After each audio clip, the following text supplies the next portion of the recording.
మీరు ఏ కమ్యూనిటీకి ఆ కమ్యూనిటీ కాకుండా ఓసీ బీసీ ఎస్సీ ఎస్టీల మధ్యలో వర్టికల్ రిజర్వేషన్స్ ని సరిగా ఫిల్ చేయలేదని ఈరోజు చాలా మంది నష్టపోయినటువంటి పరిస్థితి.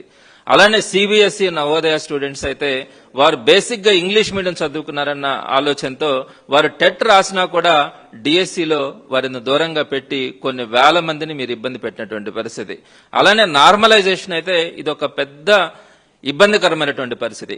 ఇప్పుడు ఎక్కడా కూడా నేషనల్ గవర్నమెంట్ కూడా అన్ని దగ్గరలో కూడా వారికి సంబంధించినటువంటి అన్ని కాంపిటేటివ్ ఎగ్జామ్స్ లో కూడా ఈ నార్మలైజేషన్ ప్రాసెస్ అన్నది ఇబ్బందిగా ఉందని చెప్పి వారు దానికి దూరంగా ఉంటున్న క్రమంలో మీరు డిస్ట్రిక్ట్ లెవెల్లో జరగాల్సినటువంటి ఈ ఎగ్జామ్స్ ని దీంట్లో మీరు నార్మలైజేషన్ తీసుకొని వచ్చి మీరు పిల్లల్ని మీ ఇష్టం వచ్చినటువంటి సెషన్స్ లో 7 మార్కులు 8 మార్కుల దాకా కలిపి చాలా మంది పిల్లల్ని 0.1 మార్కుతో కూడా ఉద్యోగం కోల్పోయినటువంటి కొన్ని వేల మంది ఉన్నారు. అలాంటిది 7 మార్కుల వరకు కూడా మీరు నార్మలైజేషన్ లో కొన్ని సెషన్స్ లో కలిపి ఈ రోజు తీవ్రంగా నష్టం జరిగినటువంటి పరిస్థితిని మనం చూస్తా ఉన్నాం.